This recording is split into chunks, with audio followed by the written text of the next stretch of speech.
Market का चोर नहीं बनना है। मॉर्गन ह्यूसेल की जो बुक है दी साइकोलॉजी ऑफ मनी, अगर आपने अभी तक नहीं पढ़ी है तो उसको जरूर पढ़ लीजिए, क्योंकि मैं बार बार एक ही बात कहता हूं कि ना इस मार्केट में कोई सबसे सस्ता बेच पाया है या सबसे सस्ता खरीद पाया है, ना कोई सबसे महंगा बेच पाया है। तो मार्केट में आपको सही एंट्री, सही टाइमिंग बड़ी इंपॉर्टेंट है। आप इस चैनल पर आए हैं ETF mastery with Nifty 50 insights.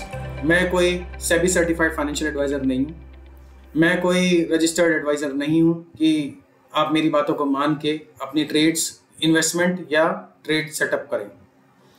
मेरी सिर्फ बातों को समझिएगा सिर्फ एक एजुकेशन पर्पस के लिए। इसलिए मेरे वीडियोस मैं ज़्यादातर मार्केट के बाद बनाता हूँ, ताकि मार्केट के समय पे कोई इम्पैक्ट ना हो और मार्केट में आपके डिसीजन अभी करंट के लेवल से ना दिखाई दे, या आप करंट के लेवल को जिस समय मार्केट चल रही हो और उसी समय कोई डिसीजन ना लें। मैं जो भी कर रहा हूँ मैं अपनी पर्सनल लर्निंग कर रहा हूँ। पास्ट 1 ईयर का एक्सपीरियंस के बेसिस पे बात करता हूँ। 2007 से मार्केट में हूँ, लेकिन बहुत ज़्यादा कुछ क्रिएट नहीं करा, लेकिन जो कुछ क्रिएट किया इन टर्म्स ऑफ नॉलेज या wealth, in terms of knowledge, उसके रिजल्ट्स अब दिखने शुरू हुए हैं पिछले 1 साल से, जब से मैं ETF में आया हूँ। मैं सिर्फ यहाँ पे इस चैनल पे 2 चीज़ों की बातें करता हूँ, ETF की बात करता हूँ और निफ्टी 50 की बात करता हूँ, इसके अलावा कुछ बात ही नहीं करता हूँ। शुरू करते हैं वापस। मार्केट का चोर नहीं बनना है। अगर आप सोच रहे हैं कि मार्केट से पैसा लेके आप भाग जाएंगे, शायद आप गलती में हैं।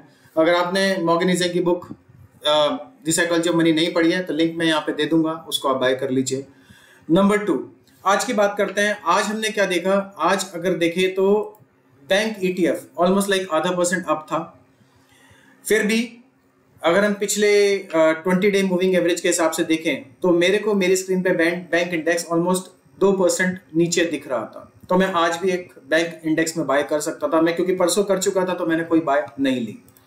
गोल्ड एंड सिल्वर की बात करें तो जो आपकी सिल्वर है, बेसिकली सिल्वर की बात करते हैं तो सिल्वर आज 80 रुपीज, फाइनली निपॉन का सिल्वर पीस 80 रुपीज पे टच किया, 0.16% ऊपर हुआ।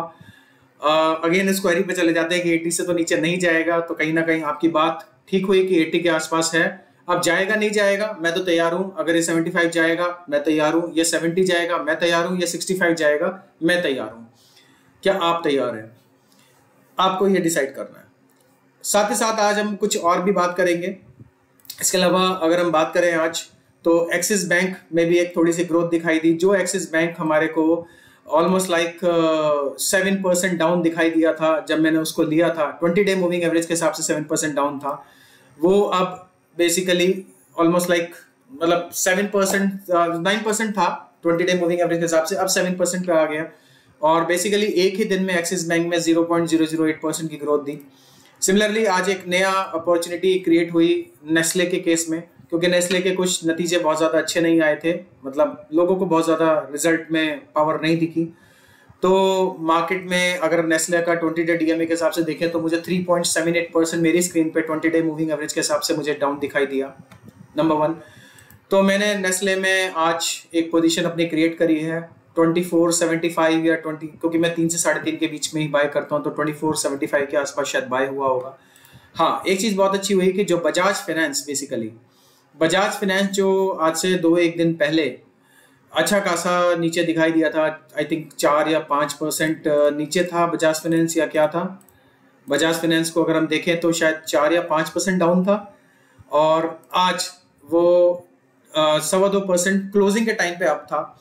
और मेरी बाइंग प्राइस से ऑलमोस्ट लाइक अगर मैं बोलूँ तो मेरी बाइंग प्राइस से वो मुझे मिला अप 2.58%, बिल्कुल वही एग्जैक्टली, आधा % और मुझे ज़्यादा मिला। बजाज फाइनेंस मेरे को लगभग 2.58% मिला 1 से 2 दिन में ही।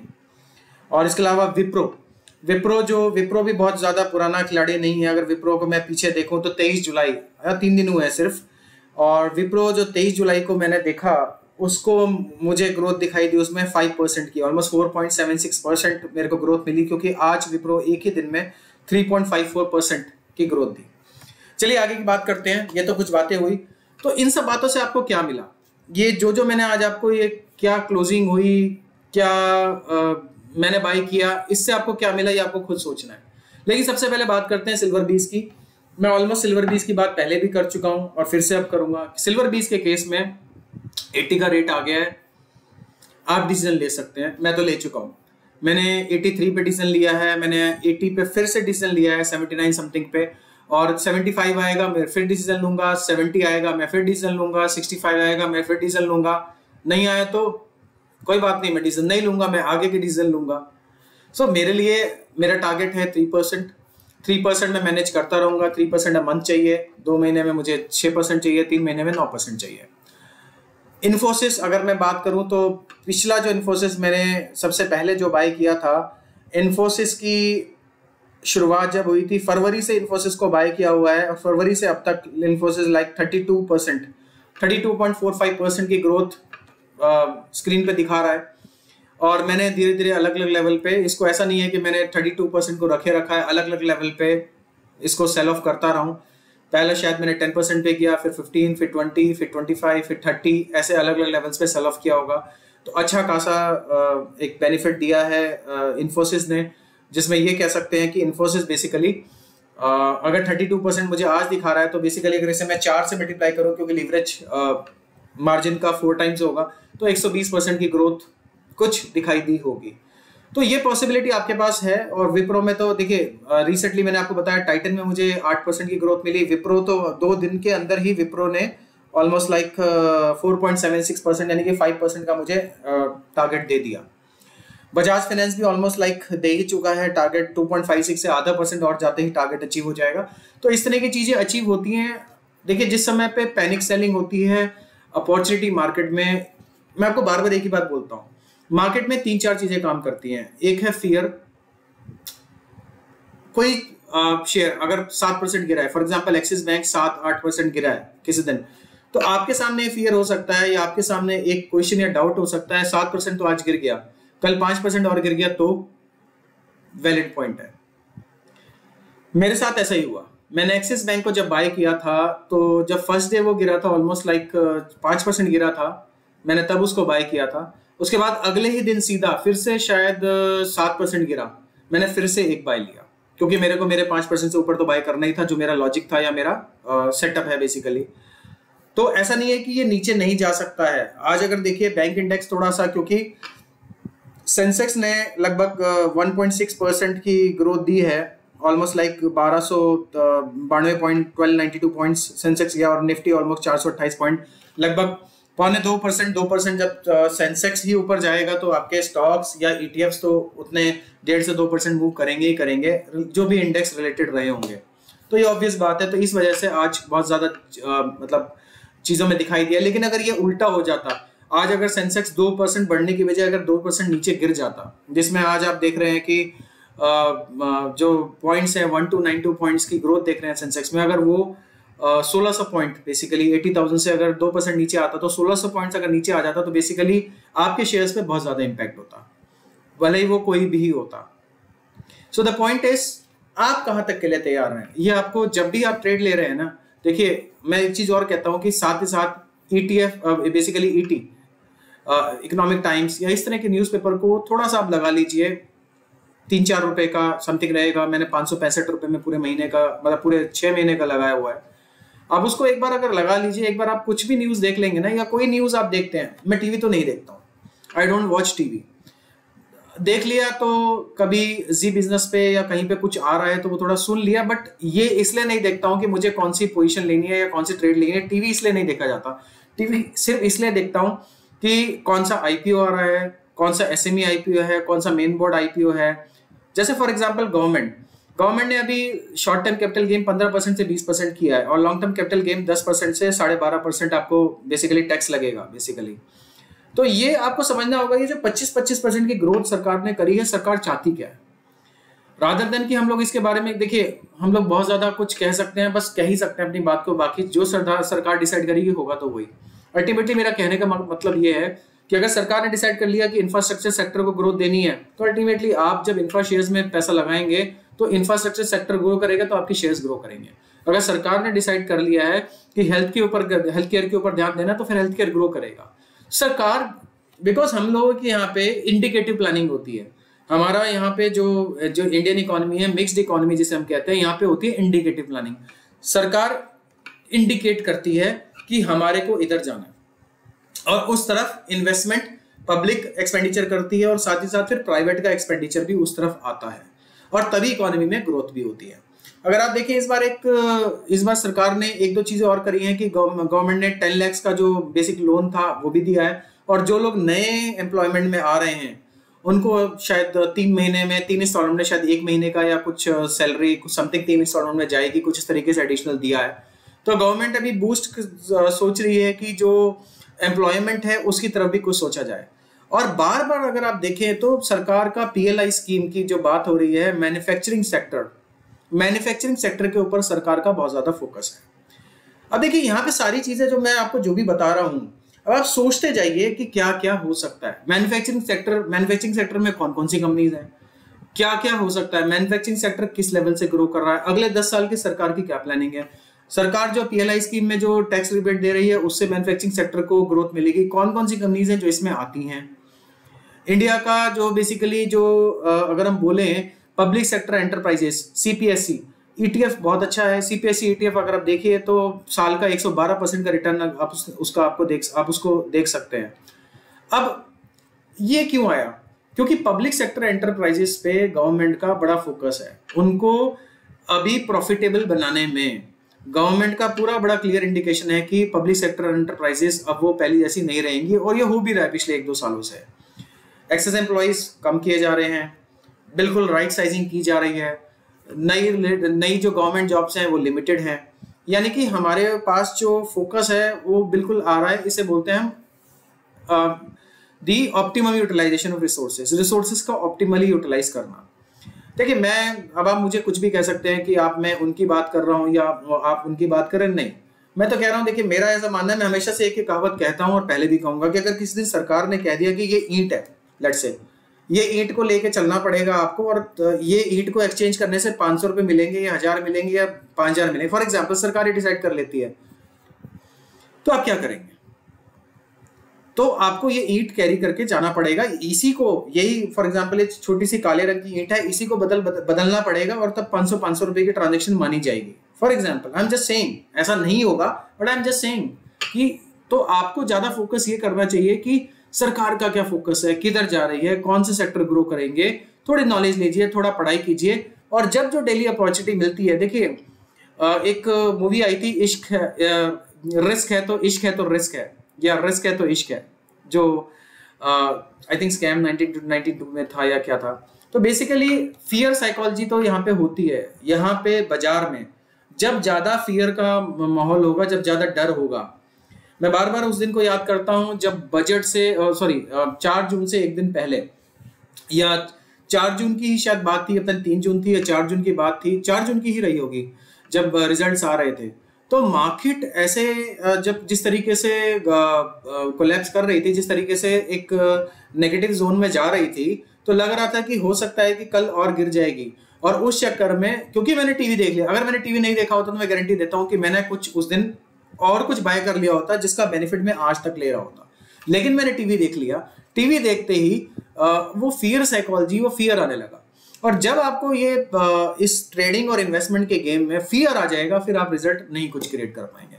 तो आइडियली आपको क्या करना है, जैसे फॉर एग्जांपल आज नेस्ले को मैंने देखा, तो नेस्ले 2478, बहुत ज्यादा चार्ट्स में नहीं देखता हूँ, बहुत ज्यादा चार्ट्स में डिटेल्स में नहीं जाता हूँ। अब आप ये कह लीजिए कि मुझे बहुत ज्यादा टेक्निकल एनालिसिस की इंटरेस्ट नहीं है, मैं फंडामेंटली फोकस करता हूँ, लेकिन फंडामेंटल के बेसिस पे भी स्विंग्स ले लेता हूँ। तो मैंने जब चार्ट्स को देखा तो पिछले 6 महीने में जो जिस लेवल के आसपास 2478 जो हमें लेवल दिख रहा है, पिछले 6 महीने में मुझे वही लेवल दिखाई दिया। 1 साल के आसपास भी मैंने जब इसका लेवल देखा तो कुछ मुझे ये लेवल पे मुझे लगा ठीक है इसको लेना। अगर आज मेरे को ये 20 डे मूविंग एवरेज के हिसाब से इस लेवल पे नेस्ले अगर मिल रहा है और मैं इसको ले लेता हूँ, तो देखो रिस्क तो मुझे लेना है ना, मेरी कैपिटल कोई प्रोटेक्ट करने आएगा ना मेरा रिस्क बचाने आएगा। मैं आपको बार बार ये बात बोलता हूँ कि मैंने कोई अगर ट्रेड ले ली है तो ना तो मुझे कोई बचा सकता है और ना ही मुझे कोई, मतलब कहते हैं ना कि उसके लिए कोई मुझे सपोर्ट करेगा। तो अगर मैंने कोई भी कैपिटल पे इन्वेस्टमेंट कैपिटल लेके, चाहे मार्जिन देके, चाहे कैश में कोई इन्वेस्टमेंट किया है, वो रिस्क भी मेरा है और वो रिवॉर्ड भी मेरा है। वो रिस्क भी मेरा है, वो रिवॉर्ड भी मेरा है, और इसी का ध्यान आपको रखना है। So keep watching. आज इस वीडियो से आपको क्या मिला मुझे जरूर बताइएगा, और आप क्या लर्निंग्स लेते जा रहे हैं।